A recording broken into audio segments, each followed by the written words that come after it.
Hi guys, welcome to another episode of Tenuous at Best, episode 7 with me, Vando K, that guy Zane, that way over there, and that guy, Ben Affleck. Hi, I'm Ben. How you doing, Ben? You well?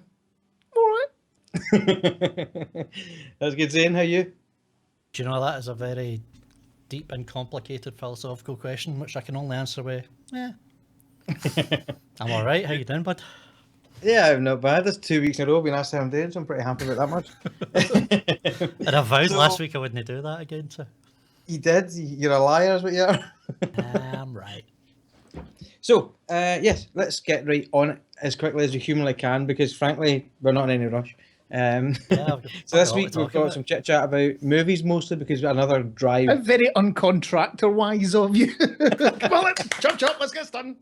Hurry. Let's, I think, jump right in. There's no point in doing the chit chat. Something I've noticed, there's a couple of podcasts that I'm a fan of that I really love to bits, and the ones that as much as I love the actual content of them, I don't kind of tune in too long because they take so long to do their intros, and that's not us. So let's get on with it. Anyway, I mean, you say so- that, but I mean, to be fair, this I'm intro's not been saying going on that- for quite a wee while now. It's like, Yeah. I don't know That's about because you, you, but that's 'cause you butted in. I mean, I really thought we would have started the content by this point, but I mean, it's like, it really seems to be going on a bit. What do you think, Dee?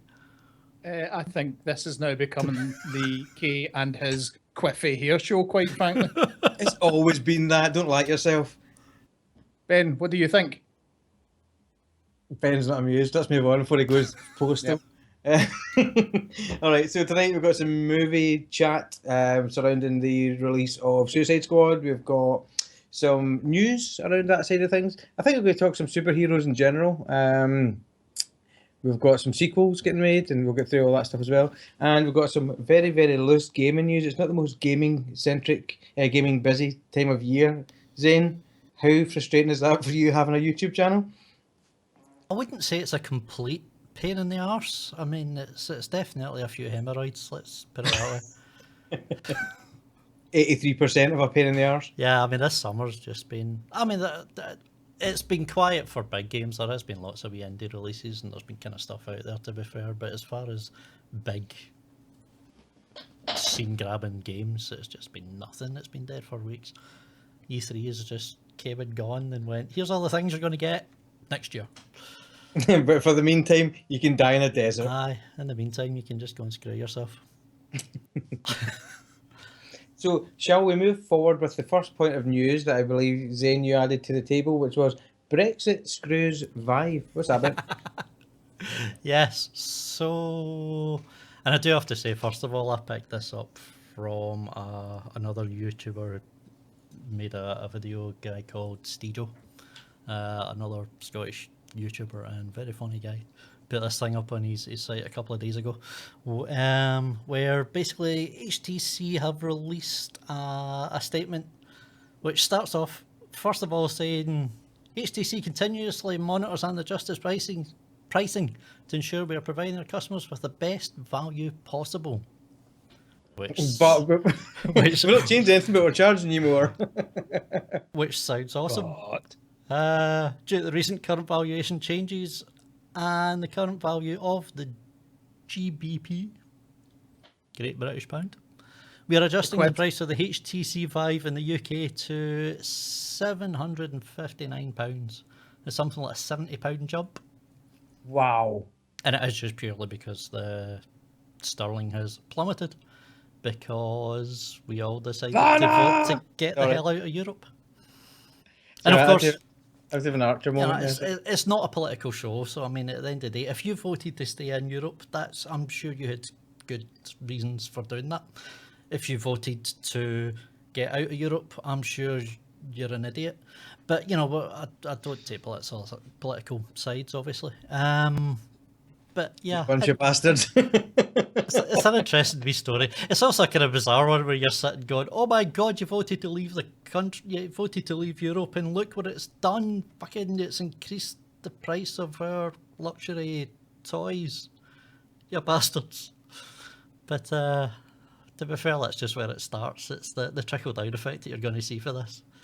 Yeah. So the Vive is the VR stuff that's got the full room awareness, isn't it? It is indeed. Well, Vive is the unfortunate child that no one was thinking about when they decided to kick ourselves out of Europe. It's like, who's thinking about the VR guys? Those poor VR guys. Yeah. Jesus, how will we feed our children? My children need wine and VR. Bunch But of shit. Yeah, it's just a great way. It's a great way to start it off. It's like, yeah, fucking my god, look what they're doing. We can't afford these stupidly expensive and frankly unnecessary toys anymore. Luxuries. Yes. But like I say, that's just the start of it. It's got to trickle down. It's got to affect everything, and you're going to see it. But anyway, Moving swiftly onward. moving on. Oh, we were talking about VR a couple of weeks ago. I think the actual episode was called "Screw VR." Screw VR. Yeah, it's which becoming is a theme. highly mature of us. You got to love it. But my question was actually going to come down. Dee, did you say that you hadn't really looked at it at the time? Have you had a look at it into it since? What, VR in general? Yeah, like whether you were actually kind of. I know you weren't going to buy it yourself. We talked about it kind of being an early adopter and stuff like that. But did you have any? We were talking about it last week, and I meant to say to you about. We're going to bring up on the show again. Was just the fact that have you thought of anything you could think of that's something I would use it for that isn't gaming? Yeah, if I was having problems with reality, You mean an escapism? Seriously? kind of, yeah. That's actually something I never thought about because there's always that thing because my mother half she's absolutely certain that what's going to happen is you're going to end up with a bunch of people that love playing first person shooters and end up getting themselves PTSD. Which you think about it, getting your brain to disconnect from that level of immersion is probably going to have an impact. Well, if you've got like the kind of read a couple of stories about the kind of Japanese teens who don't leave their room because they're playing games and get their dinner left outside their door and they're kind of still living in their parents' house, when not even teens, kind of That's just young jealousy, adults. though, isn't it? What's that? That's just jealousy, though, isn't it? Somebody leaving dinner at your door. Amazing. Slightly. But I mean, if that's what it is when you're playing, I don't know, World of Warcraft now, I mean, that is just going to, panda's not the right word, but make that exponentially so much worse. Yeah. It's crazy. I think that the other thing is for me, I mean, for me, actually, the reason I would love a VR rig is purely because I want to do those immersive experience things. I don't really think they're the be all and end all of it, but for me, it's like that's something that excites me. I'm not too fussed about playing games, mostly because I'm shit at games. But I just think it'd be a cool thing to try out. But thanks to politics, up yours politics, we've no longer got the opportunity to buy it because £70 has put us right in the bin. Oh, I know, because 700 didn't. £689 was a good deal for fucking fake reality, Just wasn't it? went right over the straw that broke the camel's back there, Dee. That's my threshold. That's £10 my for a threshold for pack. everyone. It was like £9.55 for a packet of fags. Not another 5p, thank you. Exactly. Cigarettes. Exactly. Yeah. Clarification. Let's just throw that in there so to not confuse too many people. Really? Gay prostitution is not that cheap in the UK. Yeah. And they don't come in packets. As far as I know, anyway. I'm maybe too knowledgeable on this topic. Anyway, moving That swiftly. could very well be the collective term. You don't know. That's true. Or do you? The collective noun. It's got to be like a swagger or something. I mean, if they swing a party, I'm looking for a packet of fags. Like, it actually sees Zane just going, I'm disowning this motherfucker Yes. right now. I believe the next word is anyway. Pokemon Go is fucked, I believe. Pokemon Go is the tide has turned. Everybody suddenly hates it, and everybody wants a refund. And there's actually quite a few of them are actually getting refunds. On I thought it was free. the game itself is free, but there's all sorts of microtransactions. You can buy coins and all sorts of things within the game itself. All right. But so yeah, so the game So first. what can you buy in the game then? Oh god. No, that's again. Don't say skins. No, essentially you buy it's see the lures we were talking about in whatever episode it was that folk were putting down and then waiting for guys to come along with their Pokemons and then just robbing them at gunpoint essentially. So those you can buy those, and yeah, things like that. You can buy extra space to carry more Pokemon and buy extra space to carry more balls. You can buy incense, is that right? Yeah, which So basically you can buy incense. That's the most hipster thing in the fucking world. Buy digital incense to play on your mobile game. indeed. Why not? I want to give up Can you buy on digital life kale? right now. Get me off this fucking rock. So yeah, Niantic essentially sent out an update for the game where, when it first came out, basically in order to track the Pokemon, you would see down the bottom of your screen, you could select Pokemon. You could Pokemon. select to be monster bastards down the bottom of your screen. Pokemons. It would show you kind of roughly how close they were to you. So if they're quite close to you, there would be like one set of footprints beside them, and if they're quite far away, it would show 3 sets. And if as you're moving towards them, it would go down to 2 sets, and then go down to 1 set, and then you would try and use that to home in on where they actually are. Can you not track them with their digital musk? I mean, you could, but the problem with that is you've already lit the digital incense, and that's all you can smell. So it doesn't really work. You guys are fucking adorable. Problem is, not long after the game launched, this broke, and it just said every single Pokemon out there is 3 steps away, is the furthest away it could be. So it didn't work. But folk didn't really mind too much because there were other sites, third-party sites. Main one being a site called Pokevision, which basically used the Niantic's API to track and show in real time on a Google map where the Pokemons Pokemon's right. in your area. So folk were just using that. So in an update, rather than fixing the tracking, they just took out the footsteps. They just Sorry, Pokemon. Oh, this episode's going to go well.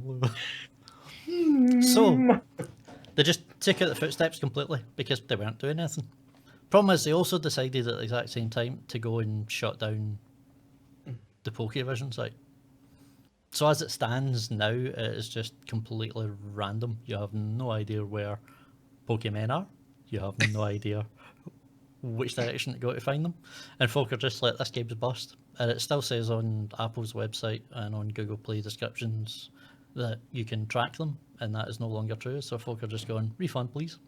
And it's crazy. They're And the thing is, that's a lot of bloody players too. Yeah, and they're actually paying out in quite a lot of these as well. So it's like, yeah, that bubble burst quick.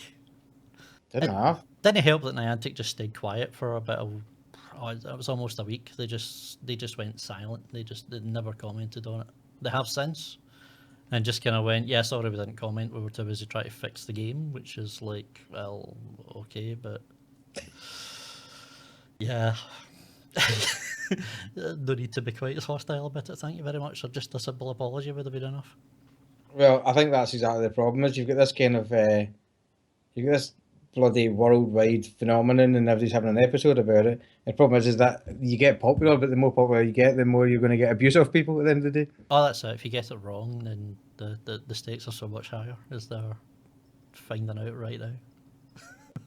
So yes, there you go. No one's playing Pokemon anymore, and we can all go about our business and walk down the street without bumping into zombies anymore. Zarak in the chat room seems very happy about the fact that Nintendo's profits are getting a thanking. It's amazing. Nintendo's stocks went up, but they had to turn out their own board and go, "We're not really making money off of this." You do understand that? I mean, licensing out the window. That's pretty much it. Yeah, they owned 30. They owned a 30% stake in the Pokemon company. 30%. Yeah. That's a lot better. I thought it was. So I mean, they were getting something, but yeah, that whole jump in their stock prices, where everybody was jumping on the bandwagon, presumably because they thought Nintendo owned Pokemon, was a bit premature. And yeah, I think they own the controlling stake, do they not? Because it's 3 different companies that own Niantic. Or Pokemon company, yeah. Nah, well, I do not know, to be honest. But I don't. What kind of foreign correspondent are you? If it's only 30%, if it's only 30% stake, I doubt it. What does Pokemon country get called? You know, if you go like Batman's get Gotham, what Pokemon? Where do they come from? What's their Uranus? Pokemon Land or Zarak? Help us out here, man. I have no idea. No, I'm just going to say you could be our correspondent every week from Pokeland or whatever the fuck it's called. From the land Pokington. Pokington, Rutherford. From the land Nice. of fingered. Twin with Oaksville. Sillet Bing. Right, so that's From the more planet Gape. Gape.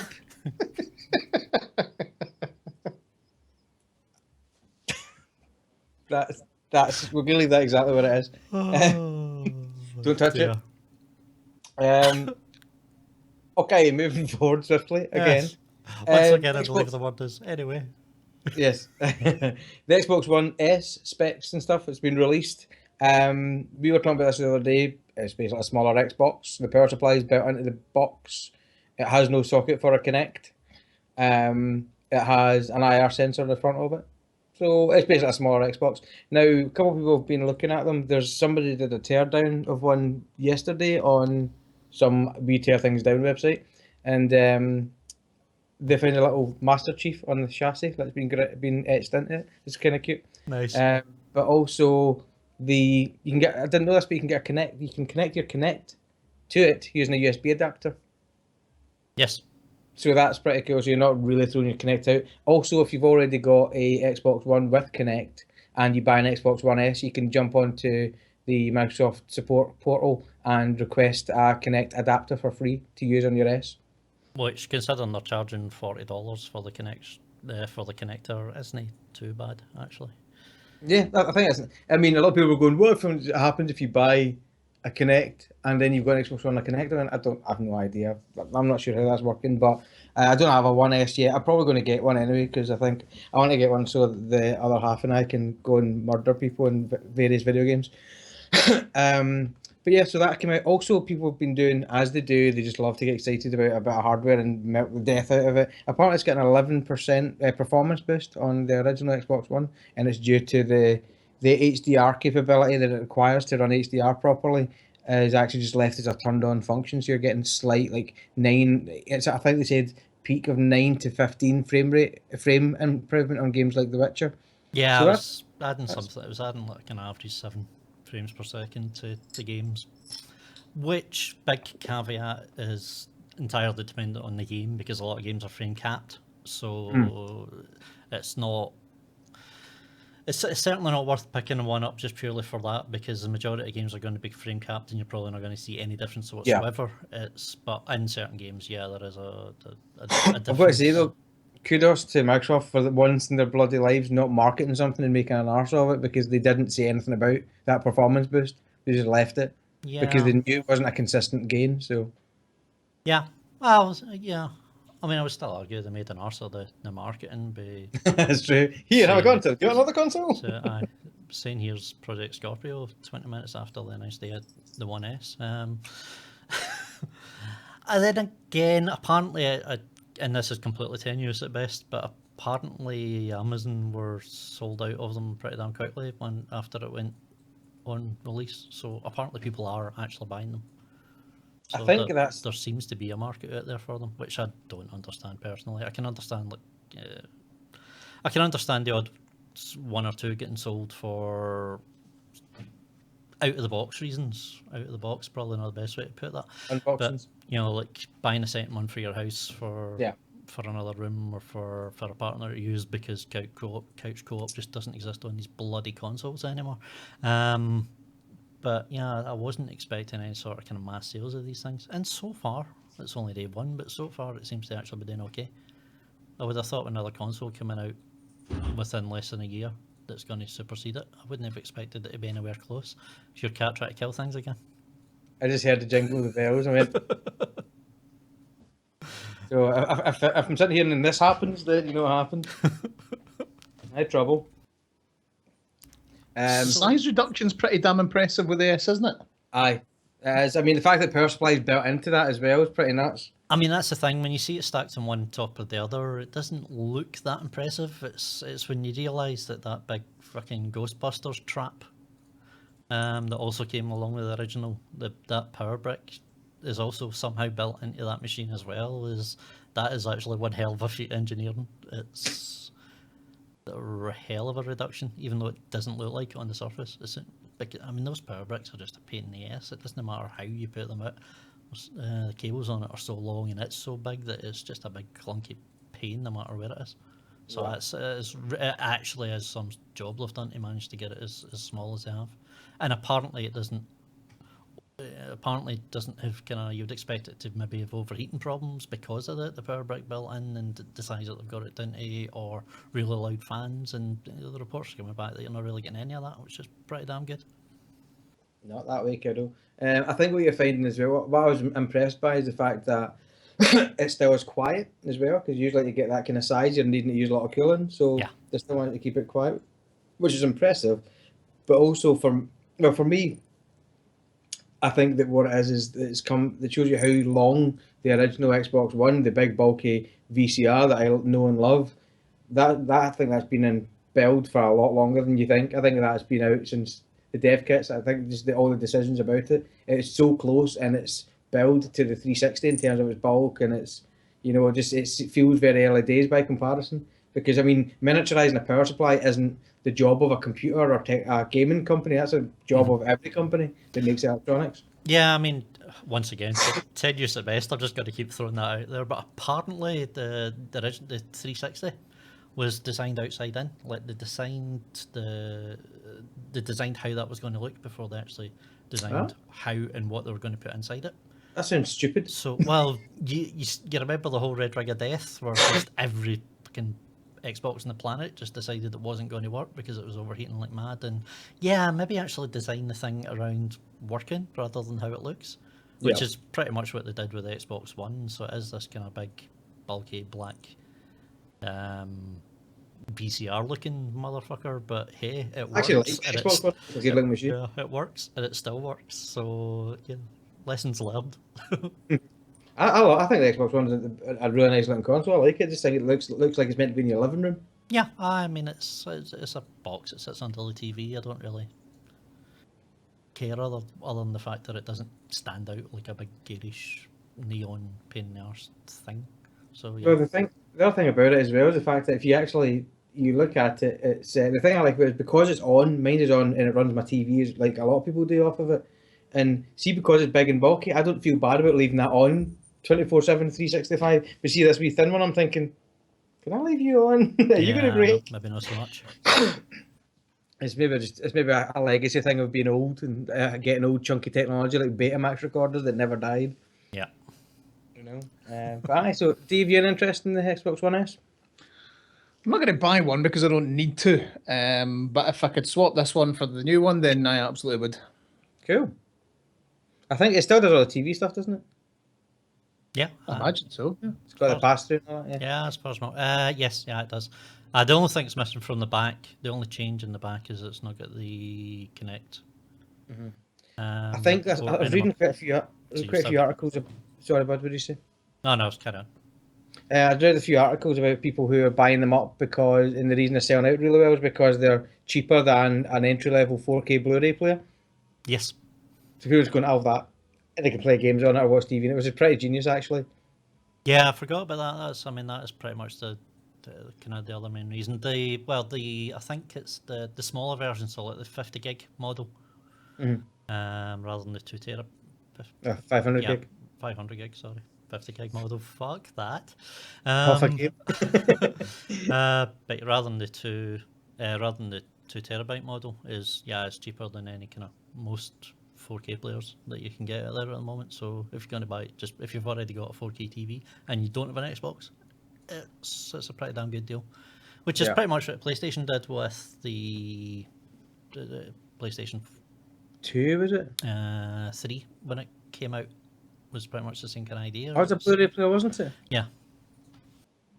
So when it came out, it was like kind of pretty much one of the cheapest Blu-ray players in the market. Which, yeah, again, genius move.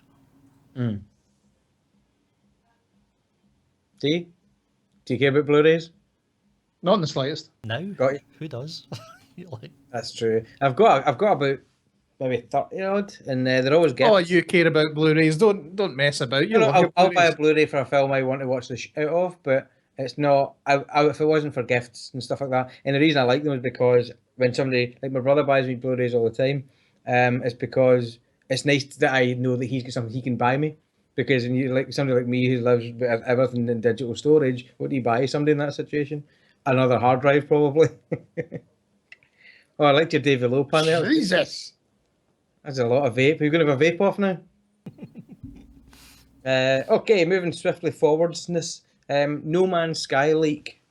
Did anybody ever read about this? No. Nice man on Reddit. Somebody on eBay had the game and sold it on eBay for some guy bought it for $1,200 and resold it on eBay for $2,000. The guy that bought it for $2,000 is a Redditor and decided that he was going to post clips of the game. And he ran through the game. He completed it in like 30 hours in a game that's supposed to take months to complete, kind of idea. Nah, see that? Yeah, see that's the thing. I think that's a lot of nonsense, though. I think that's a shorthand.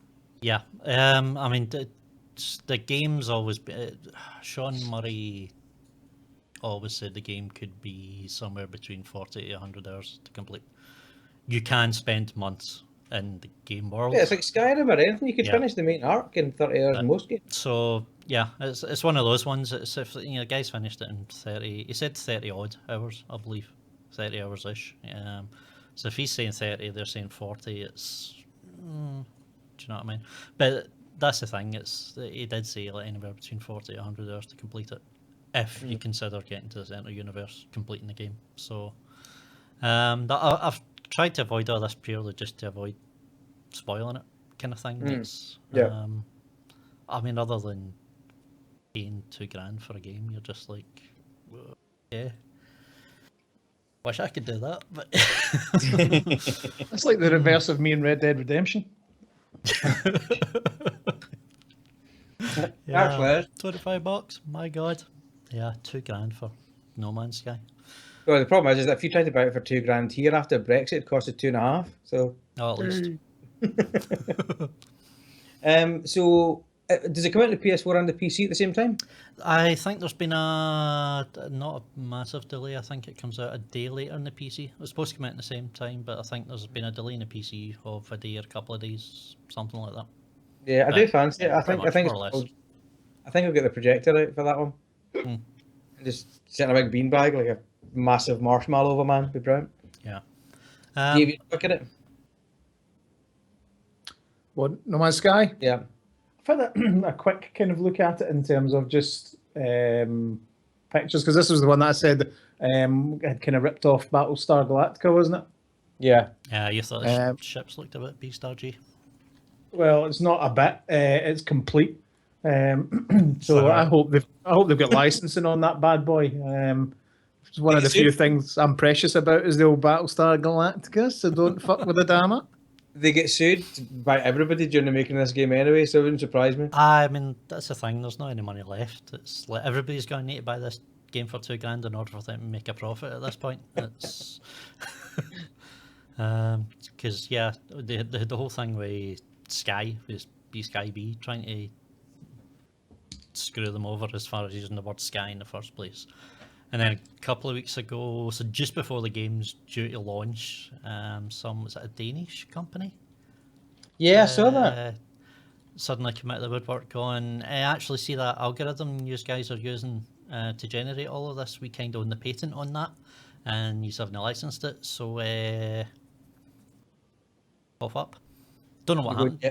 Don't know what happened. Yeah, that went really quiet. That kind of fizzled out quite quickly. I don't know what happens with that. And the game's not been delayed, so I presume it's been sorted. But that just kind of went away. So it's like, yeah, I think Adama's going to have to wait in line at this point. And so say us all. Oh, Come on, I've watched 2 episodes and actually managed to make a reference. That was pretty good. it's actually pretty fracking good, mate. Hey! Oh, damn, I didn't know you were going to go there. So I'm looking at a kind of video of the play of this, and I'm 10 minutes in so far, and I've not seen any action. What is the game? Well, He's trying not to spoil it. yeah. Okay.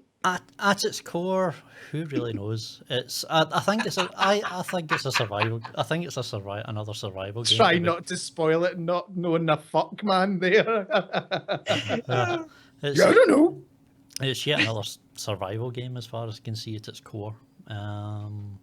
But is it actiony or not? I mean, it looks sort of shooting in it fucking and stuff. boring to me at the moment. there can be. That's the thing. It's one of these ones where you go and do whatever you want to do, kind of thing. How you decide to do it. So Boringly traipsing about a world mixed with elite flying about in space, picking your ass. That's what it looks like to me. yeah, pretty much.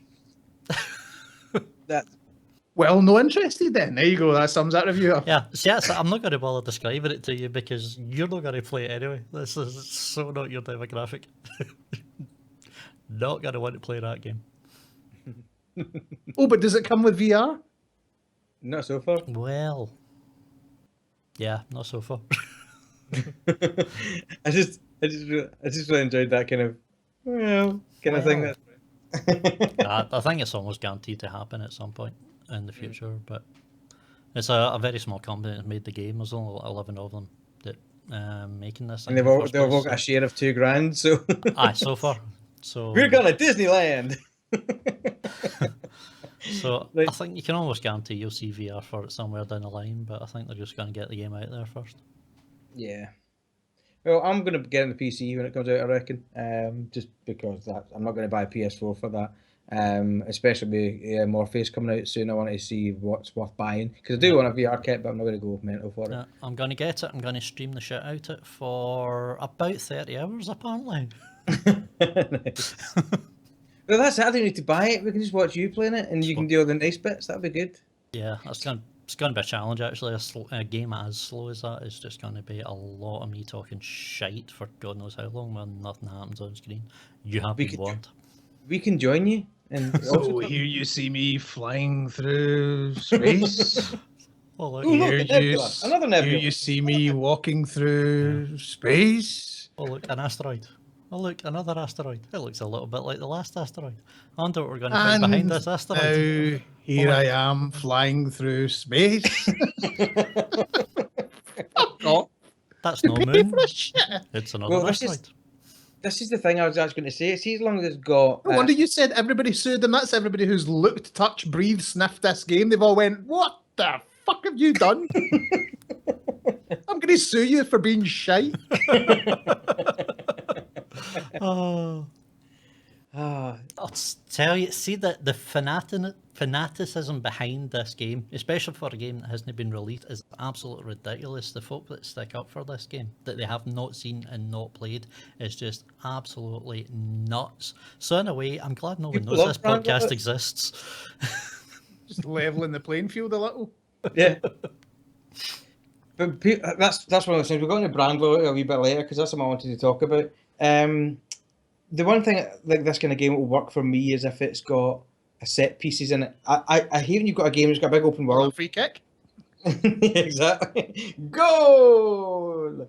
No, it's like a good example of that is like the Far Cry games. The third one and the fourth one had some decent set pieces. Primo had none. Oh yeah. Stop making fun. You big animal. You're constantly having a good idea up there, I like it. Suppose. This makes the best audio podcast when you start making faces down the camera and everybody's going, yeah, this is audio, this doesn't work. Anyway, yeah, set pieces. I like a game with a kind of where you feel like something big and kind of monumentous happens. You take the old Call of Duties, you get the kind of Eiffel Tower falls over and all that jazz. I think that's really exciting stuff, and that's some. In this game, it's just going to be somebody sneezing. No, the development meeting team, you can hear them. I've got it. Space fart. That's it. A spart. Sparked. At 300,000 hours into the game, you got a spark flies past you. And you know you ain't getting rid of that smell. That's going nowhere. Not even that. You stick your head out to smell it and it just rips your face off. But is there set pieces in this, do we know? We do not know. And that is, yeah. it's always a problem with procedural generation, is that it has the promise that absolutely anything can happen, and the fact that absolutely nothing ever does is where it all kind of usually goes wrong with these things. So it's that, I mean, hopefully there is something in there. Hopefully there's going to be some sort of... Hopefully there's some entertainment. Aye, exactly. Some sort of set piece or something within those worlds, because otherwise, yeah, it's going to be absolutely fascinating for the first 2 hours, and then just the same thing and the same thing and the same thing for the rest of the time. And yeah, time will tell. Well, they're right in saying that anything can happen because they didn't expect D to turn around and say this game looks shite. So self-fulfilling prophecy. Yeah, I did. Yeah. So moving swiftly on from No Man's Sky because we could talk about that lack of everything and For at least another 10 15 seconds. seconds exactly. Yeah. What is I just saw that Division Underground has been released. Has that just come out this week? Just for the PS4, so they're kind of like a month behind everybody else by the looks of it. So so that's them got the fun of playing, I suppose, in hindsight, is just repetitive kind of missions. So it's all right for a week or two, but then it gets a bit samey, boring, samey. Yeah. So I'm getting attacked by the cat again. It just looks like your beard had grown really weird there. Yeah, I don't think we did talk about this when it came out on the Xbox, because I think we were going through a kind of hiatus of playing it at the time. Yeah. But the thing I really loved about the expansion was the fact that you've got this game, you've got this entire city that they've built, and they've got some of the greatest lighting I've seen in a computer game in a long time, and you've got dynamic weather effects that actually affect how you play. You can be sitting back and sniping and just kicking the ass out of the enemy with your sniper rifle, and suddenly this great fog comes in and you need to completely change the dynamic of how you play. So what did they decide to do? Let's make the entire expansion underground, where weather is absolutely no effect and everything just looks the same because it's another subway tunnel. So Yeah. What were you thinking? It is fun though. I like the way you describe getting shot, going down, and being killed. A different game style change because of the weather. that is true. Yeah, it can lead to some situations. To be fair, it is 20 minutes of me sitting watching you shoot people underground instead of over it, so it doesn't make that much of a difference. But it was prettier when I was watching you shoot people up above while I lie dead in the gutter. All right, that is true. The good thing is, thanks to the power of the update of this bloody Xbox this week, I can now actually get killed in a gutter and listen to music in the background. sorted. Happy times. I actually played a bit this week and it was so bloody entertaining to put on some decent music. Do you not have a stereo? Well, I do, but it's that thing of kind of having, I can't plug my headphones into two things at the same time. You could just have the stereo playing in the background and have the headphones off one ear slightly. To be like DJing right here. That's a good idea. But no, the background audio is mega. We've launched the Game Tracks podcast as well, Zane. Stereo Vandals Game Tracks podcast is so far 9 mixes, and you can just jump on. So if you've got an Xbox One, you can use the Cast app, which is the only background audio capable app. Go in there and search for Stereo Vandals or Game Tracks, and you can basically get 9 mixes. I think it works out about 14, 15 hours of drum and bass, dubstep and all that stuff for people to listen to while they do the Xbox One background audio thing. Pretty cool. So it. But back to the Division, because I just totally dropped in a product there. I think that's it. It's been released on PS4. It's awesome for 2 weeks, and then you will quickly realise it's repetitive and a bit boring and move on. I want a proper night of getting in it again, because we've not done a good proper session in ages. No, that's true. I mean, it's one of those ones. It's always this argument that comes up actually of, is it a good game? Like any game when you're playing with your mates is automatically better, and does that make it a good game? Yeah. If it needs that interaction, so yeah. Yeah. Once again. Anyway. Moving on. We don't have another game in chat then, Dave. What have you been playing? You been playing anything at all? I've not played anything for maybe about getting on for 2 weeks now, I suppose. No, I've not been playing anything because you cats haven't been about to play Division, so. I know, a couple of decks. I said I did Inside and Limbo. I've 100%ed both of those actually with guides because they're dark and impossible. And I finally finished The Witcher. You 100%ed Limbo? Yes. You did the game walkthrough where you can only die 3 times or 5 times? Oh no, I didn't do that.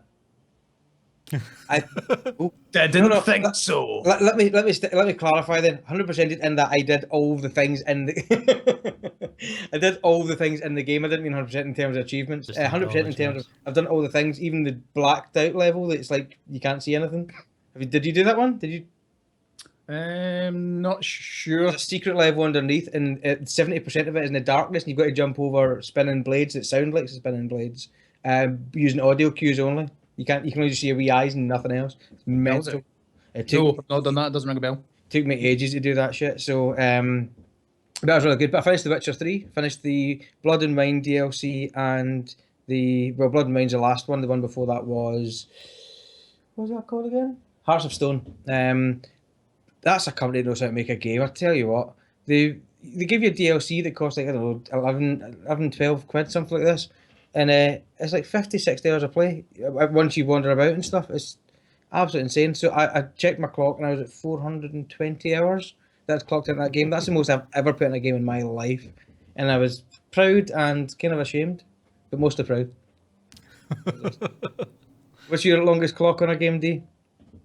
I'm just trying to think what that would have been. I'm trying to think. The longest clock on a game I would have played would not be recorded, and it would have been Trackmania on the PC. Really? Oh, Christ, yes. I don't know how many hundreds of hours that would have went into that game. Not even anywhere. I mean, 300, 400, 500, 600 hours. Jesus. I thought you'd maybe looking at Mass Effect or something like that. No, I mean, kind of Mass Effect has a kind of start and a finish. So Yeah, it's got a finite once you've done story, it, you've, so. yeah, I mean, Trackmania isn't. It's kind of open ended. It was all online play. So it was just I mean, it was like kind of every night for numerous hours every night for months. Were you just sitting on a bucket to do the toilet? That's why I was #1 in Scotland. Number one in Scotland in a game that is probably the most Twitch-oriented game I've ever seen in my life. It's so fast. I remember sitting watching you playing it for like an hour, and literally you'd go, "Oh, I hit that key like a fraction of a second too," and he's like a second away from the end of the lap, going, "Not fast enough." You're going, "Just do the lap, finish the lap."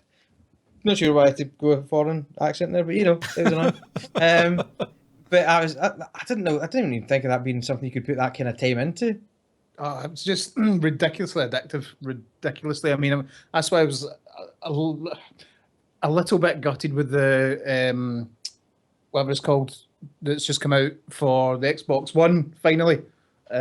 Nations. And I haven't kind of enjoyed it as much, unfortunately. So. Do you think it's because of the controller? No, because my concern with the controller was the fact that you wouldn't be able to have the degree of granularity with single.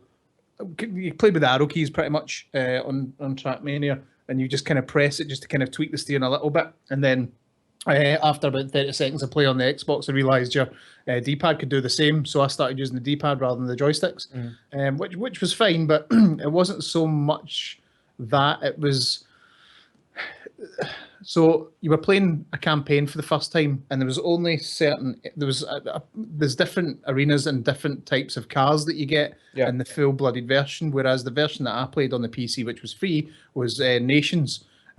So now the campaign and a lot of the kind of maps, because it's fresh out and new as well, you don't have the extent or the amount of player built maps, which is what made Nations so brilliant, because there was people kind of sitting there kind of building these elaborate, brilliant, amazing tracks, which is what all of the kind of servers were using. They were using very rarely any of the actual Nadio tracks themselves. So you've not had the time and investment in that yet online, so it just wasn't as fun. That's a shame.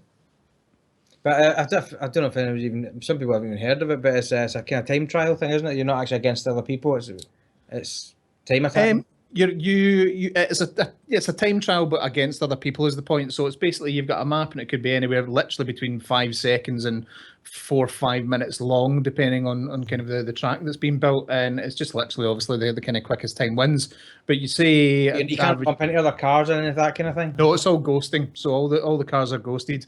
And it's, say, an average track is, I don't know, 90 seconds long, not even, maybe a minute.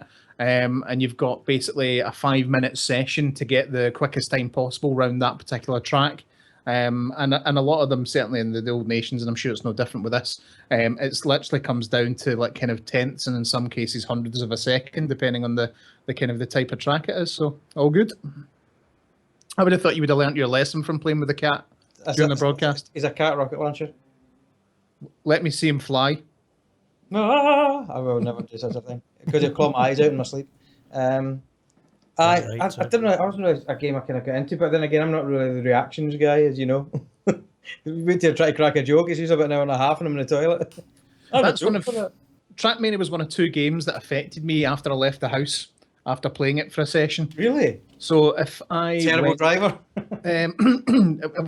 What basically, even if you were doing like kind of a trip to go to the garage, like kind How fast can I get there? It's not so much the quickness, because you're obviously well aware of your speed limits and so forth, but it's mentally about the path that you take, because you've spent the last 2 hours looking at a screen thinking what's the quickest route round even the slightest of bends. So you're looking at it, and it's not the fact you're not considering the road markings, but you're certainly considering not considering the road markings. Wow. So I'm glad you don't like the new one then. Yeah, pretty much. Awesome. Zane, what do you think is your longest clock on a game? I wouldn't even be able to hazard a guess. I've been playing World of Warcraft for 10 years on and off, so I'm going to take a guess that that's the one. But as to how much I've actually put into that game, I dread to think, I shudder to think, and I would probably just kill myself if I actually found out. So, yeah. What about campaign-driven games then, do you think? Let's just say it's a long time. Do you know, it's actually probably similar to Daz. Back when I was a kid, I spent, I don't know how many hours, probably months worth of hours on Destruction Derby 2.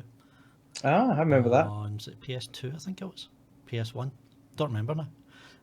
But yeah, it was the same kind of similar idea. It's like campaign games. You're just going to play through the campaign, and that's about it. They've got this kind of finite thing. But if you get a game like that just kind of hooks you, you can just keep going and going and going and going. And that game just lasted me for I don't know how long. But I was playing it on and off for quite a few years. It was awesome.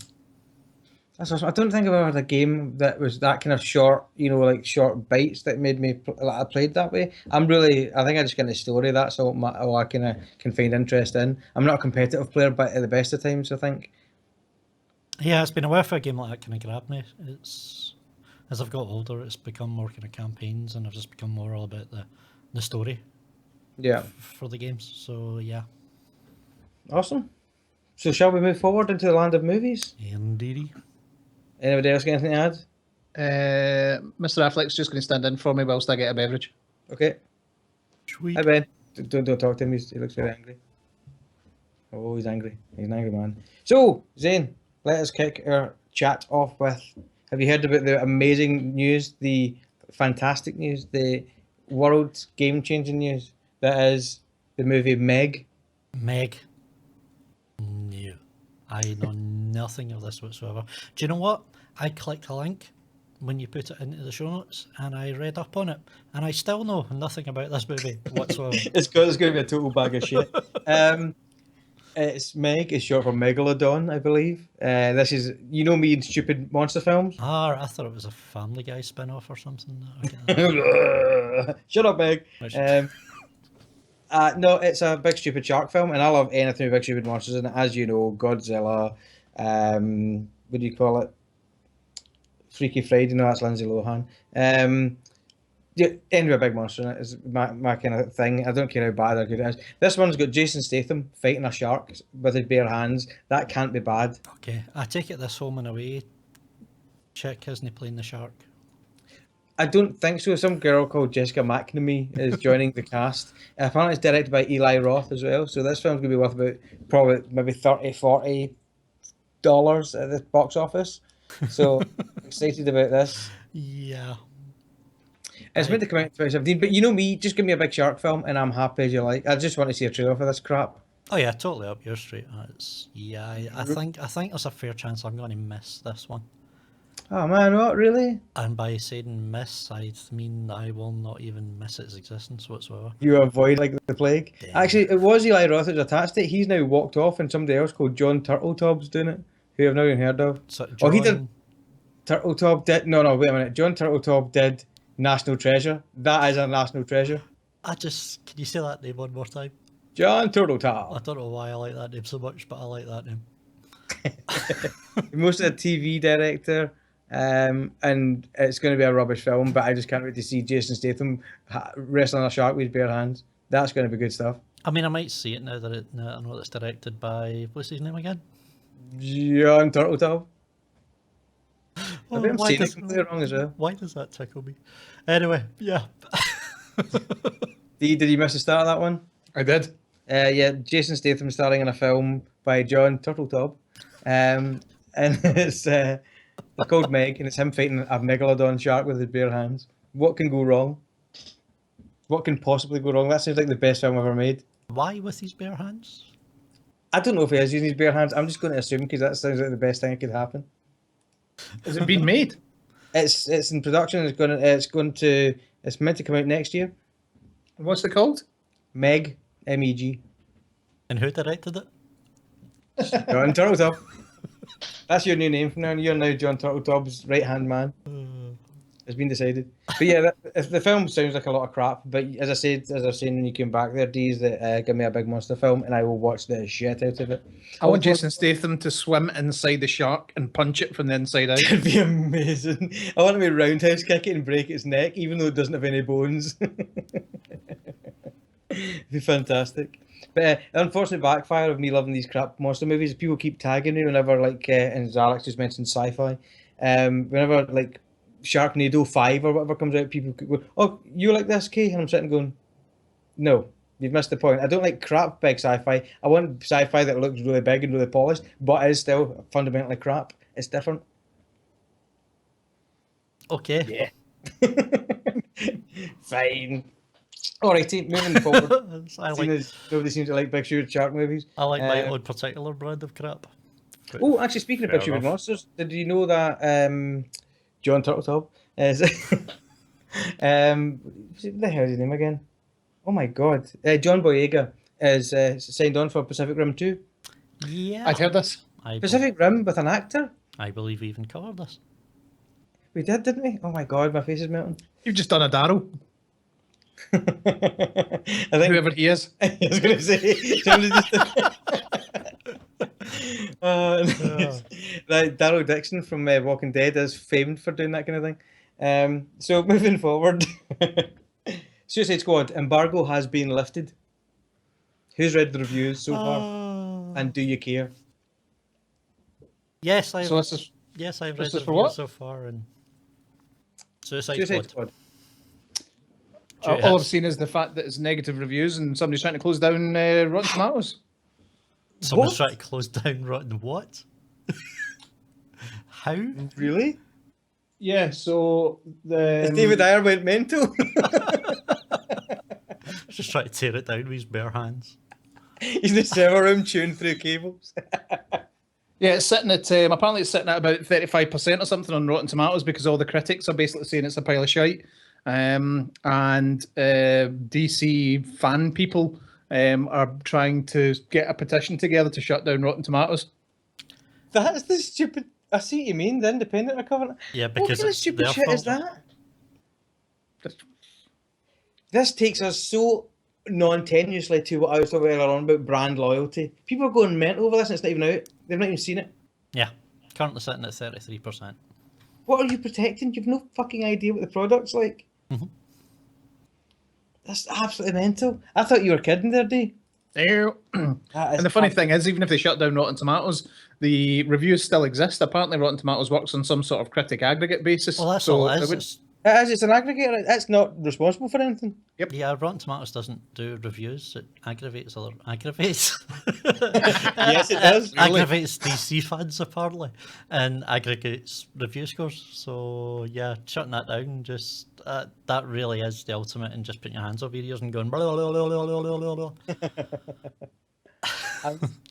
That's bonkers. That's such a childish thing to do. Yeah.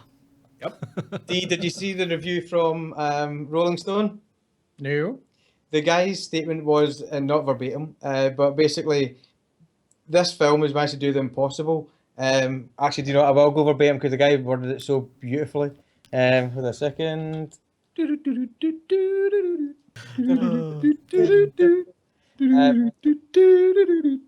you go. Thanks for the intermission. Appreciate that. The guy says, Yeah. Don't go on for longer than 30 seconds. I'll get done for copyright.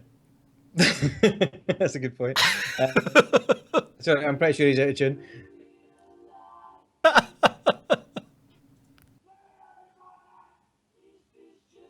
What is going on? We're going to get this whole episode filled. Yeah, I am presuming that is a Suicide Squad trailer. I literally can't stop that from happening. You can't close your browser down? No, it just sat there looking at me. I'm going to get this episode filled, so I apologise for that. That's Anyway, all good. this is not worth this amount of effort. Basically, the guy said that it's worse. Of yours. For that, I'm going to go and look for it again. No, the guy basically said that in comparing it to Batman vs Superman isn't fair because Batman vs Superman tried. This makes Fantastic Four look good. That's cold as shit. We voted that, both of us unanimously last year on our radio show, that was the worst film of the year.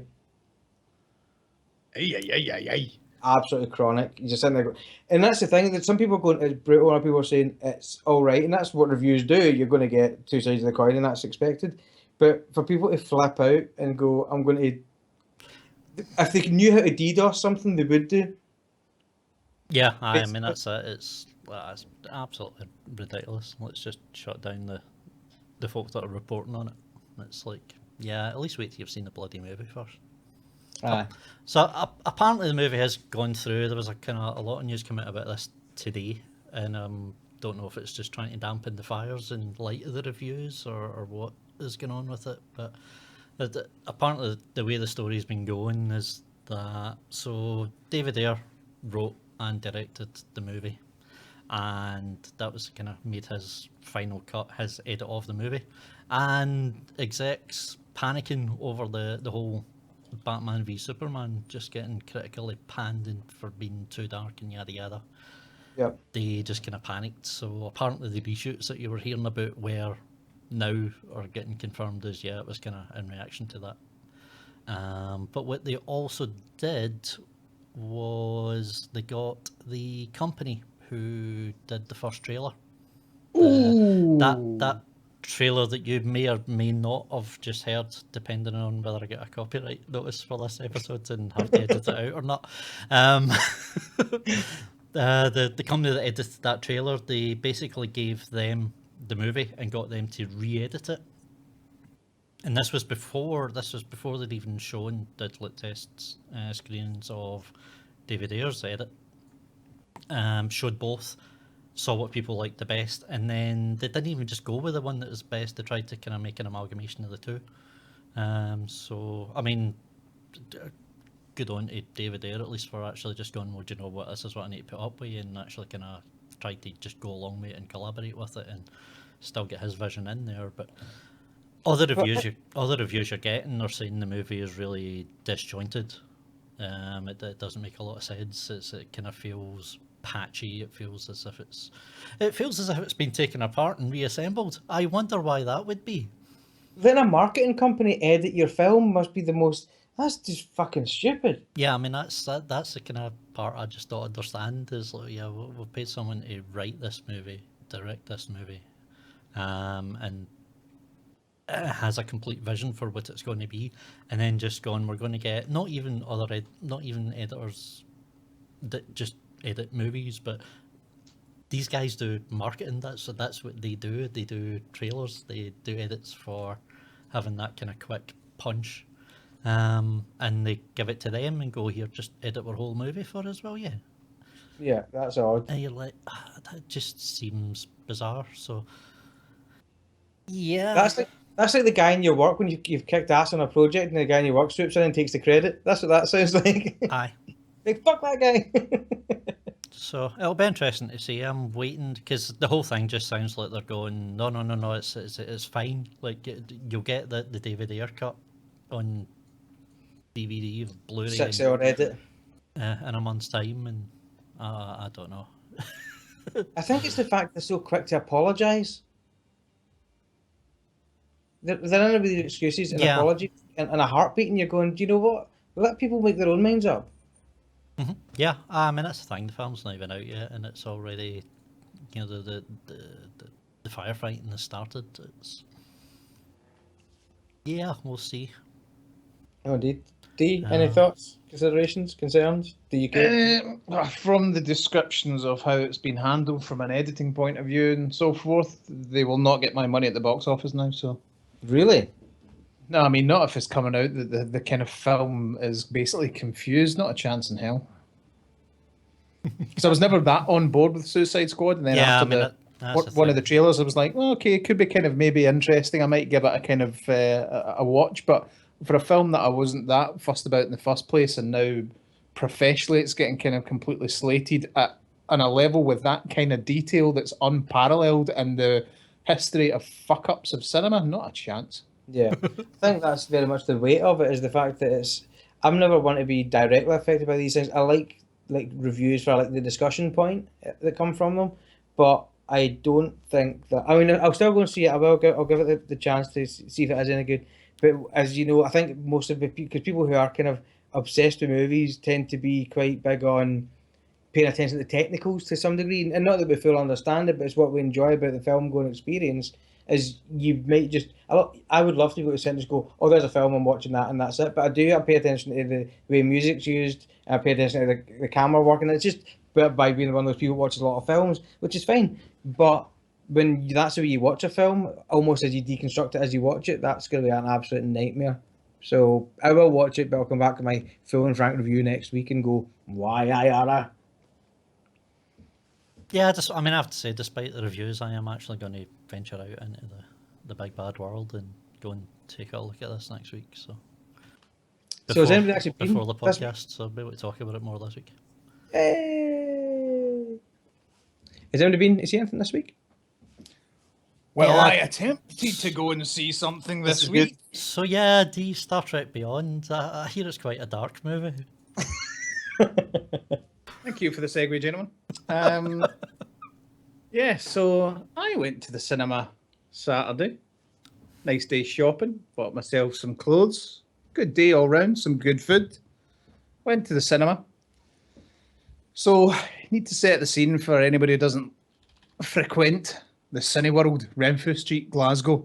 That's Cineworld, Renfrew Street, Glasgow. Which is basically a tower block. The highest in the world if you read some reviews for a cinema. Oh, for a cinema, I was going to say. Okay. Yeah. It's not Dubai. So we're sitting on the second but top level, screen 12, if you're asking.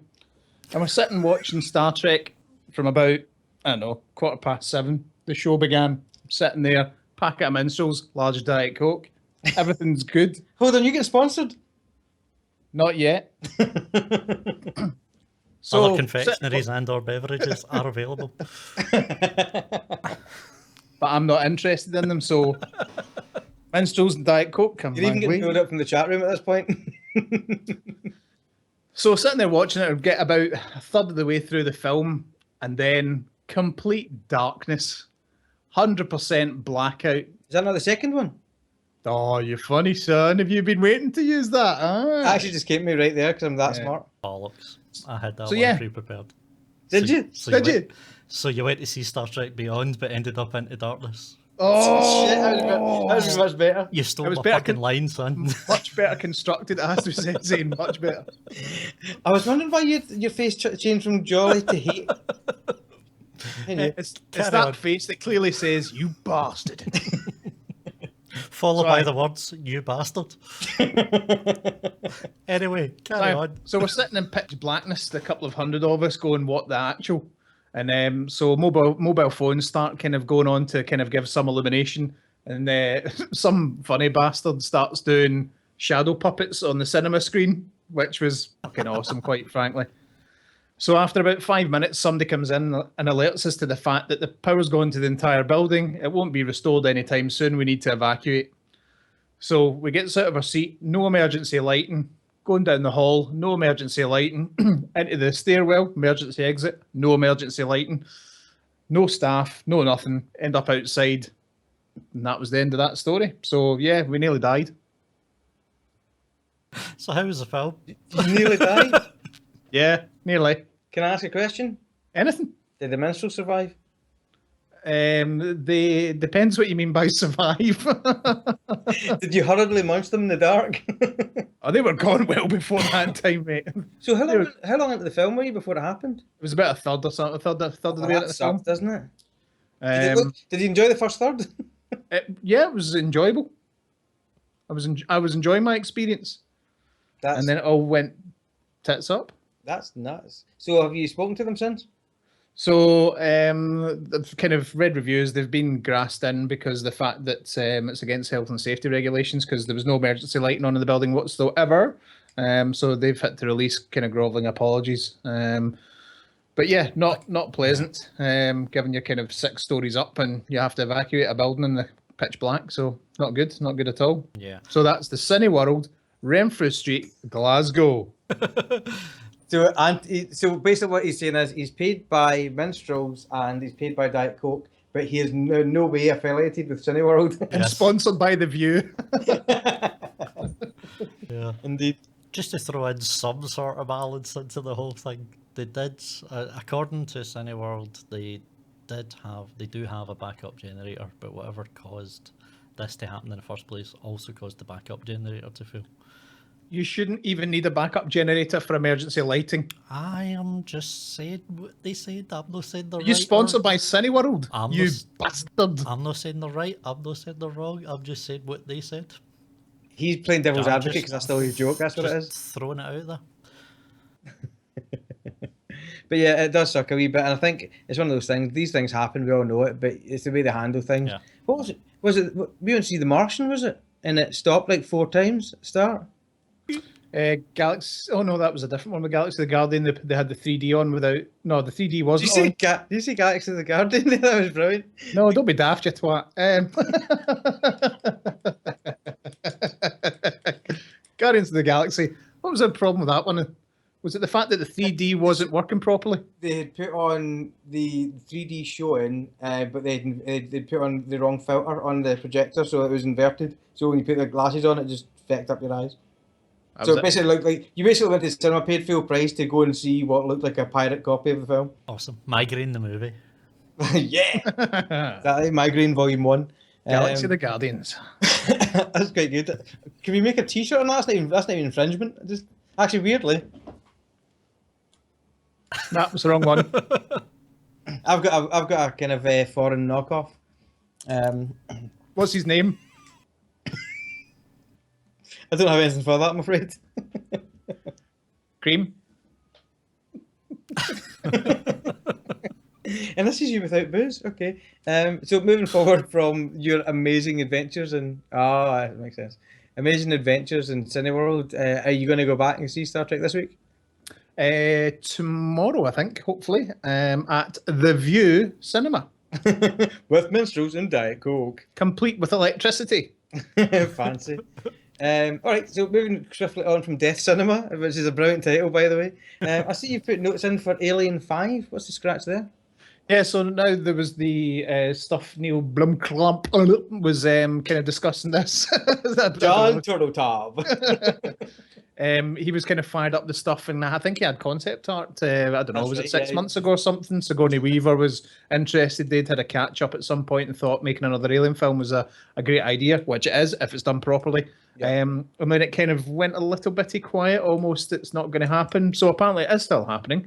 And apparently the character Hicks is going to be back in it as well. Michael Bean. That's if you say so. Michael Bean, isn't it? Yes, it is.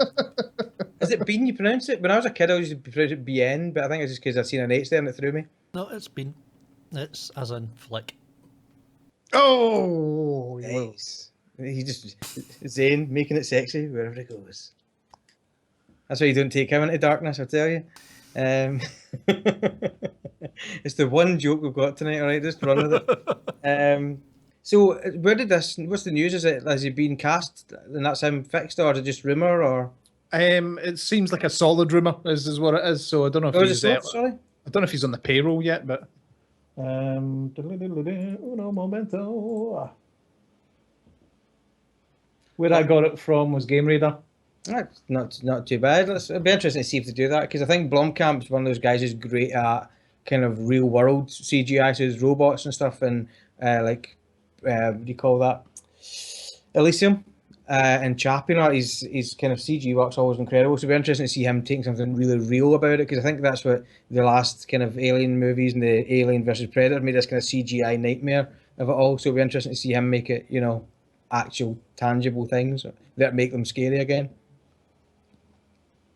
Yeah, if they get a good story, it should be an absolute awesome film because that kind of grittiness that he has brought to those films, even though I really don't particularly like Chappie at all story-wise. Just because of those fucking idiots that are in it? Yeah, for 80%, yeah. Yeah, the likes of, what was it, Elysium? What was the other one? There's another one? Chappie, Elysium, and somebody in the chat room help us out. Elysium 2, let's say it was Elysium 2, Elysium right? 2, The Revenge of Elysium. Elysium 2, Return to, I don't know, Japan. So, yeah. So I think it'll look awesome. It'll look and feel exactly how it needs to be. So it's just waiting on a proper story and we'll see how it goes. District 9.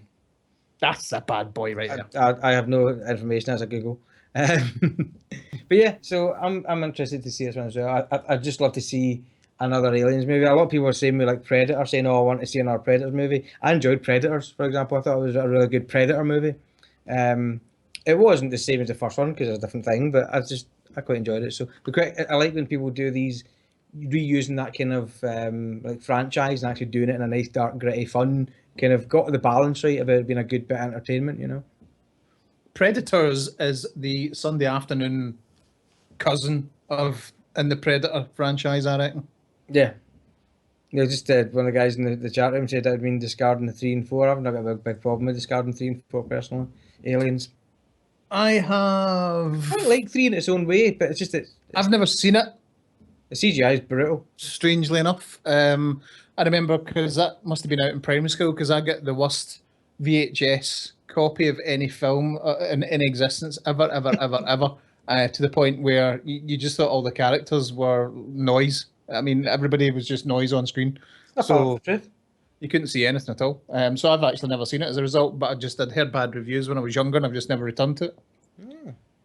Zane, what's your thoughts? When even David Fincher is getting to the point of disowning the movie, then you've kind of got to go, aye, all right, it was bad. I didn't actually mind it. I mean, I thought it was quite a good movie, but Was Fincher Alien 3? Yes. I didn't know that. But that's the thing is, I really like him and I like his style, and that part of it, I liked visually. Although, as you say, at that point, they're starting to use kind of CG aliens and things, and it wasn't quite as good for that. And the story was just a complete mess. It's it's absolutely famous for the fact that it kills off Hicks and Newt before the opening credits. You're like, yeah. What was the Winona Ryder one? That was 4.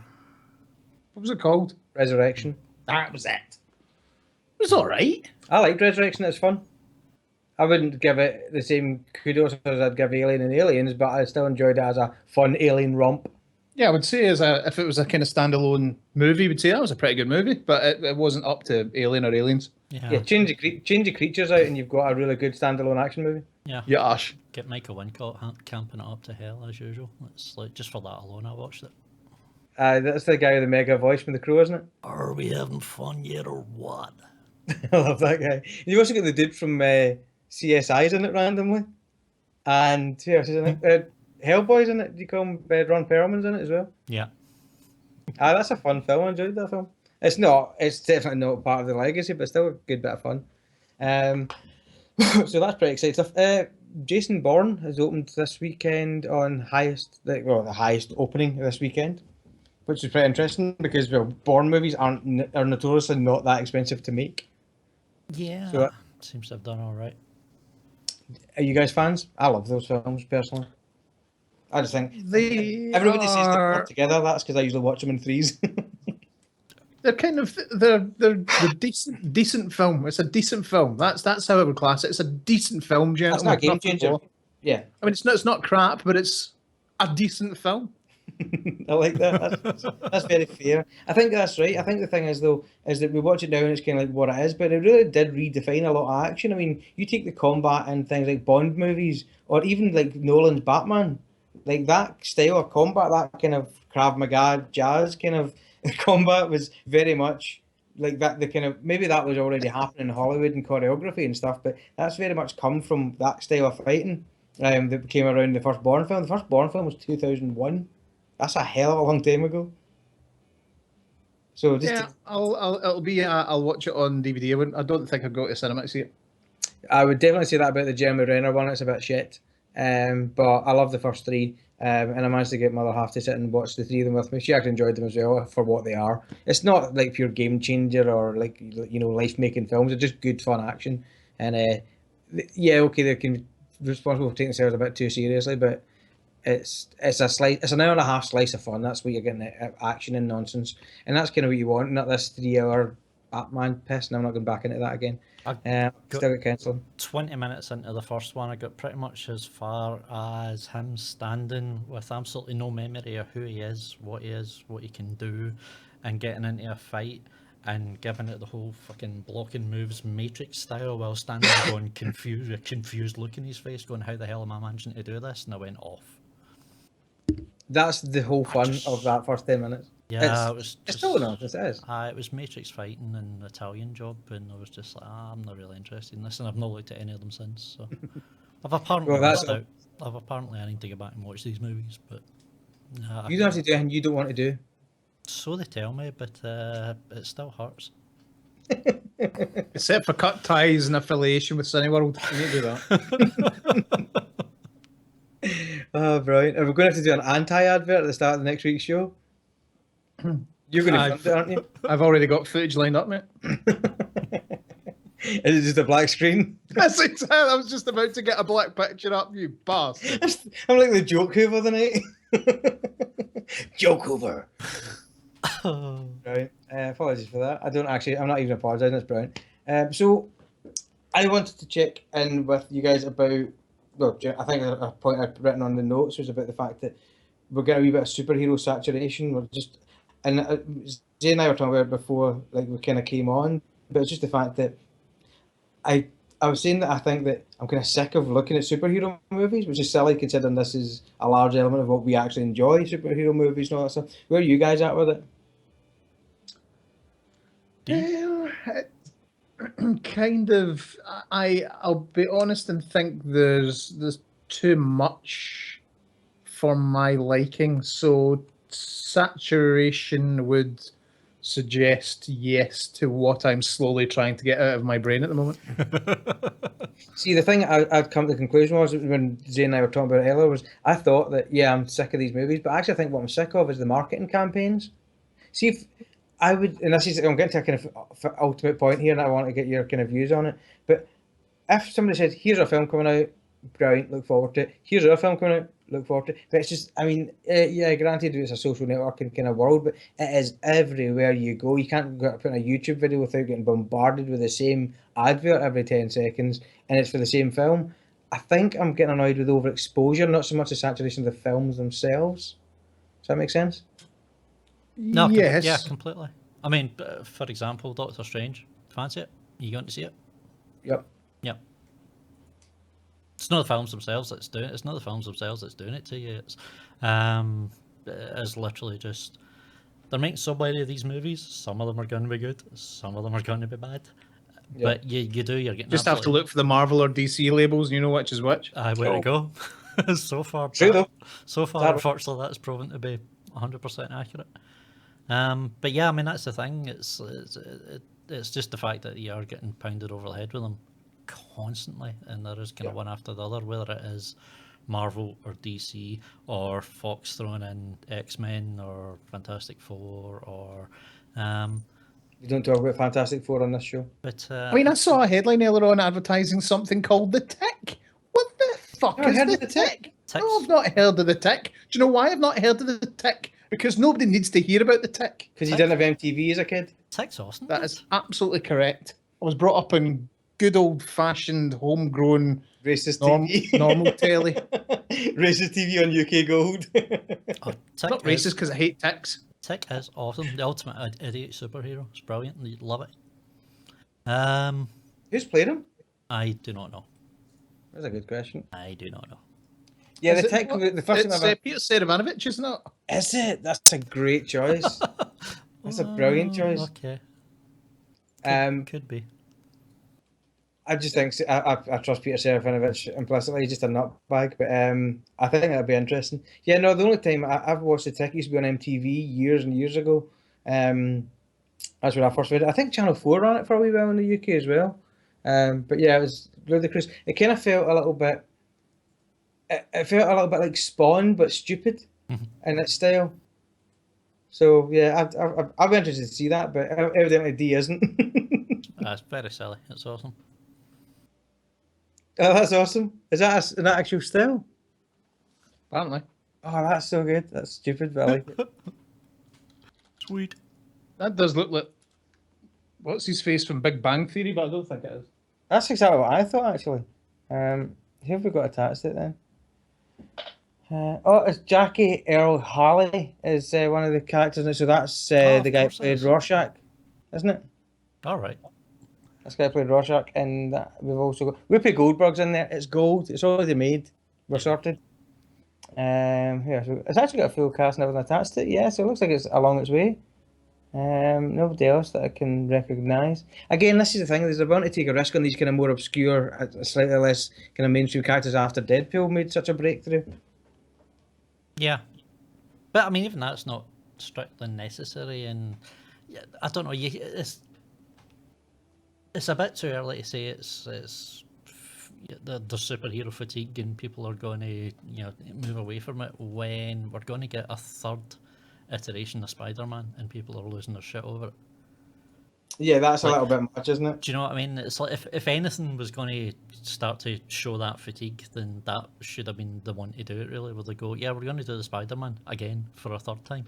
Really, folks should be going, what the fuck are you talking about? But no, they're losing their shit over it and going, awesome, bring it on, let's see it. So, I think you're a long way, for good or bad, I think you're a long way from superhero fatigue. I think the audience is still there. And 2 years. I mean, What's 2 maybe. years?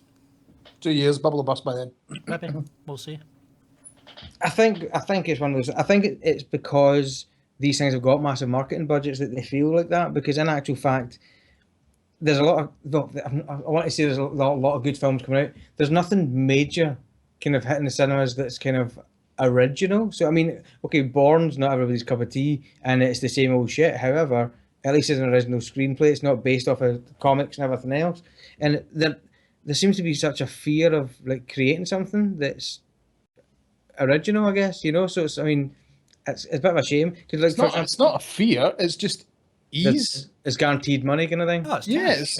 it's that and the fact you've got characters, you've got backstories, you've got 100, 1,000 different scripts written from all the different comics that have ever been written. So there's so much kind of stuff to kind of take from. It's an easy formula. Plus you've got all the kind of budget and everything behind it. It's literally just a factory with a conveyor belt now. Yeah. So that kind of ties me up to something. Does anyone get something on that? I mean, as far as I'm concerned, I waited. So what? This kind of kicked off. Say 25. I waited 25 years of my life for this role to start off. So I'm quite happy for it to keep going on and on and on and on and on. There are so many characters I still want to see on the big screen and want to see do justice. Not Dawn of Justice, because apparently that's just not going to fucking happen. But I'm quite happy for it to roll on as long as the movies are good. And I think that's the thing. It's when you start seeing them being consistently poor.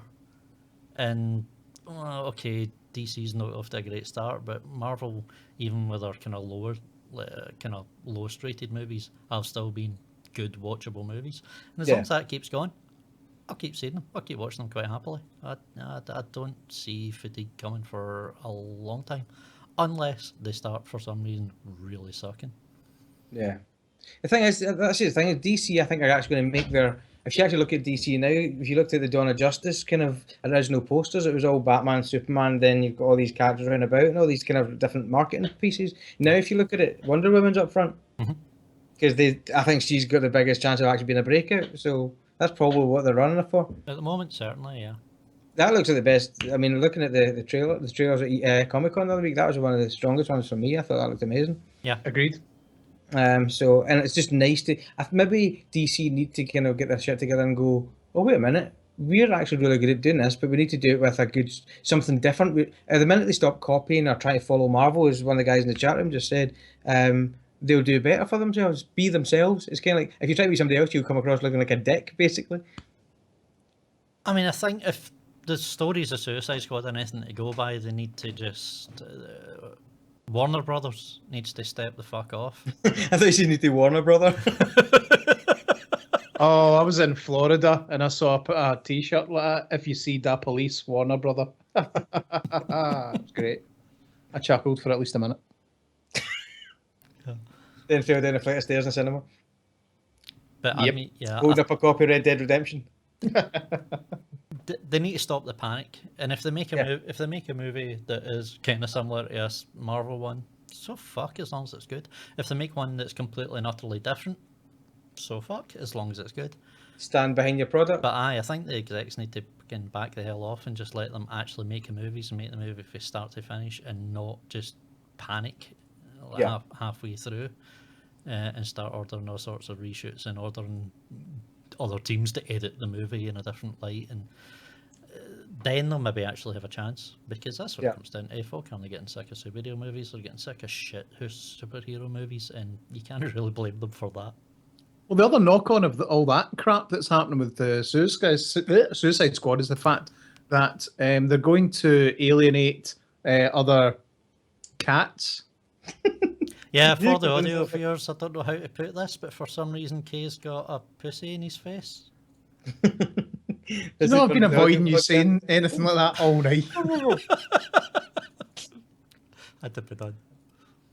No, what I was saying was, with all the Suicide Squad stuff and the problems that they're having making these films, is by meddling so much in that, they're going to deter any serious, creditable movie makers from getting involved in their projects now. Exactly.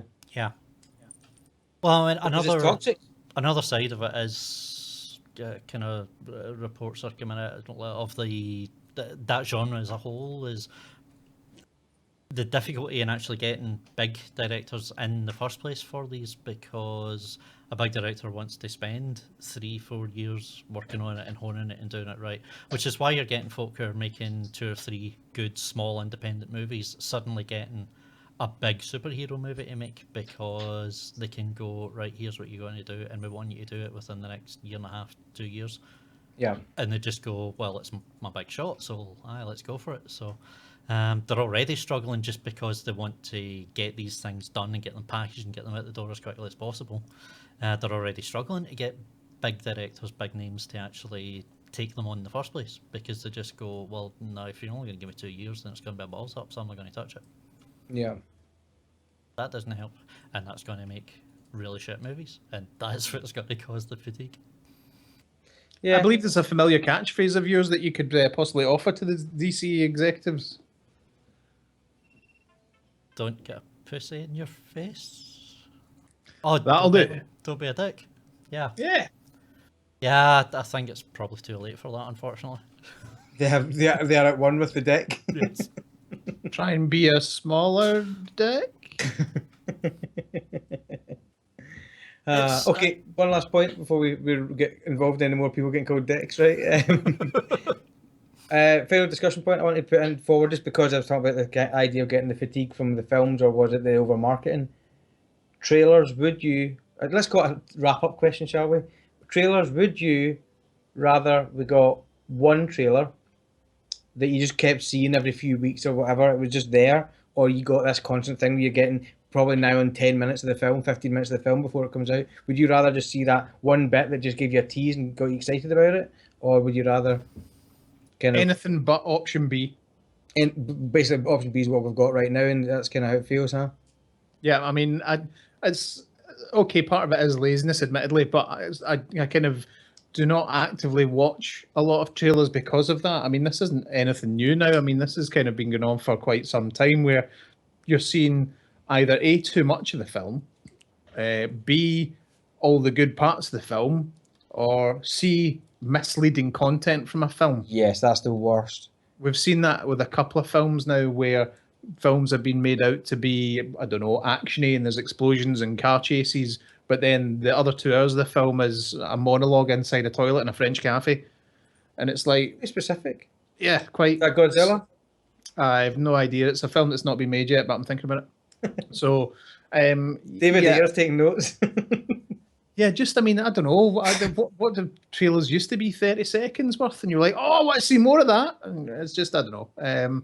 But it could just be older guy syndrome and being a bit curmudgeon about it all. But I would rather see less. Less is more, in my opinion. Yeah, I think I'm. Ladies. I think I'm kind of the same, to be honest. I do like to see kind of like more content. I get that, but I would much rather that was done with the kind of panel meeting the kind of cast and all that stuff.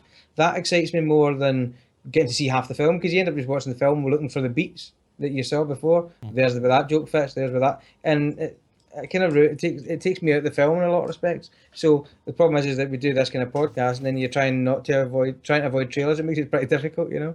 Yeah, I mean this is the thing. Is that, I mean, I think it is just this tightrope that I don't know what the answer is, because we say we don't want the trailer to spoil the whole movie, and then spend the next 2 months before a movie comes out Talk about it. reading every website we can find to get as much information as possible, watching every YouTube video See, to get I every don't. wee nugget. Yeah, I mean, a lot of folk don't. A lot of folk do. Too many do. So you're kind of left with this balance where, what are they? Even in supposed the cinema, I'll close my eyes and not listen Just to not something watch. if it's a film that I'm excited about seeing. Are you sure you're closing your eyes and the electricity hasn't just cut out? Oh. Cineworld jibe, huh? Yeah, I mean, I tend not to care too much with films. Like, again, it's the whole thing. If I don't really, the whole spoiler thing for me is just a nonsense as far as I'm concerned. And if it's a good movie, the movie will draw you in and it'll do its job well. And I think I think if you're sitting in a movie and getting distracted by, oh, I saw that in the trailer. Oh, and I saw that in the trailer. Oh, and I saw that in the trailer. And if you're getting It's that not about muddled- analysing what you saw in the trailer against the film. It's No, the fact no. that it's not a surprise, it's not entertaining. It's like if you go and see a No, but- film and you see all 5 jokes that appear in that film in the trailer, those 5 jokes are now not funny and you know that they're going to come. Yeah, I think Zane's point's going to be, though, is the fact that it's that the film's not good enough anyway. aye, it's like if the film. Oh, with comedies comedies is kind of separate one as well. It's like, yeah, if an entire scene is set up around a joke, if it's that kind of movie and you've seen all the jokes in the trailer, then yeah, you've got nothing there to see. I'll absolutely give you that. But I think, look, for kind of other kind of either action movies or more kind of dramas or whatever else, if you're sitting there and going, well, I saw that in the trailer, I saw that in the trailer, and I saw that in the trailer, and you're not actually invested in the movie because that's drawn you out of it, then that's a feeling not really of the trailer, that's a feeling of the movie as a whole. Comedies, absolutely, I give you that, as a kind of separate entity, because yeah, like a lot of the times it's an entire scene is just created just to deliver that joke, and they already told you it in the fucking trailer, so what's the point? So aye, that's kind of a different thing.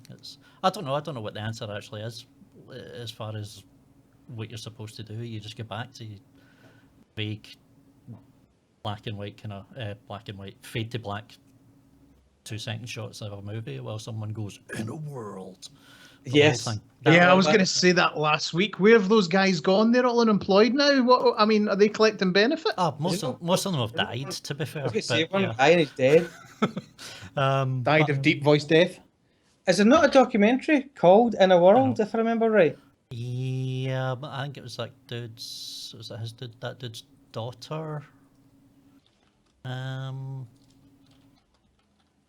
I think Yeah, it was her, Don LaFontaine. yeah, it was his daughter trying to break into the industry, trying to break into the same thing, something like that. Was that on Netflix, I think? I think so. Aye. That rings a bell. Yeah, but I think that's exactly the thing. It's that kind of golden age of, and like, it's completely unnecessary. And that was of its time, very much so. I think that there's a lot of great trailers, and I don't think they need to be removed or replaced. I just think that, I guess it's probably just me being a little bit, as you said, curmudgeon. That D was just the fact that it's this kind of just Daddy. getting bombarded with it. Don't you start? I'm going to give out your postcode, mate. Carry on. But yeah, it's just, I think it's just that if you can get something that's kind of somewhere in between, it's media death. We get bombarded with it from every angle. Yeah. I don't know, it's maybe the art of making a trailer disappeared. I mean, so you used to have to kind of sell a film within whatever it was, 20, 30 seconds, and all of a sudden it's like, oh, now you've got 5 minutes to show every cool bit in the film. Yeah. Well, I mean, there's an extra pressure there. There is an entire industry set up on YouTube that just does nothing but review and react to trailers and tear them down and Pick them apart. yeah, absolutely, just shred them to pieces these days. So My channel would be hellishly boring, actually, because I'd switch it on, put on the first trailer, it would come up 3 minutes 23, be like, too long, next. next one, not watching it. 4 minutes 18, too long, next. No guy to start going, in a world, next. But Yeah, it's an odd one. Little tortilla boy. at the end of the day, there's a simple way to solve it. If you don't want to be spoiled by it, don't watch the trailer. Yeah. I don't. This bastard here keeps making me watch them every week. That's just homework. It's homework. It's fine. Yeah, Worst that is journals where ever. It is where it gets difficult. Awesome. Well, that's all the time I've got nonsense for this week. Have you got anything else you want to flag us off before we sign off for the eve? Yeah, I think we are good. Awesome. D, do you want to give out your phone number? Yeah, I'm pretty content. Zane, if you could do a bit of editing, that'd be great. Thank you. I don't know who did you up worse, me or you. Oh, it was me. It was me. It was me. Oh, brilliant. Awesome. Alrighty, guys. Well, it's been emotional as ever. Zane, do you want to flag up that there fancy card with all the exit bits on it? That's the one. Look at him go. Fast as you like. Yeah, I pressed the button 30 seconds ago. This thing is slow as hell. Ben is not amused. All right, so you can get again. I suppose we'll start where we need to start off. Thanks for joining us this week again on Tenuous at Best. You can get us on the podcast machine on your podcast device. Just search for Tenuous at Best if you want to catch up with the other episodes we've had before. Also updated the Tenuous at Best website, so you can go to tenuousatbest.com and listen to all the episodes and download them directly from the webpage as well. So that's pretty awesome. You can also find me at Ratworks Visuals. That's www.ratworks.net. And you can also get involved in the Stereo Vandals Game Tracks podcast for your gaming music pleasures at what would that be now? Oh, search Game Tracks on your podcast app. So that's there as well. Zane? Yeah, unlike this horde, you can find me in one place and one place only. YouTube.com/Zane Gaming TV, where at the moment I am still having my strange love-hate affair with Dishonored. Lots of thoughts. Really good game, really fun game, but it has issues. If you want to hear what they are, yeah, watch the playthrough. Nothing but issues. If you want to get in touch, however, twitter.com/Zane Gaming or at Tenuous at Best, either way. Cool. D? You can get him at www.viewcinemas.co.uk. You can get him not at and- Cineworld. And you can also dig us up at www.stereovandals.co.uk or at stereovandals on Twitter for some electronic music goodness. And we are working in the studio pretty busily at the moment. So I think that's about everything from me. Everything from you. Indeedy. D? He's gone. He's long. Ah, we're all good. He's dead, baby. All right, guys. We'll catch you guys same time next week, whatever time that is, roughly around about the 8:30 mark, and somewhere in that vicinity, anyway. And thanks for joining us. Take it easy. Take care, folks.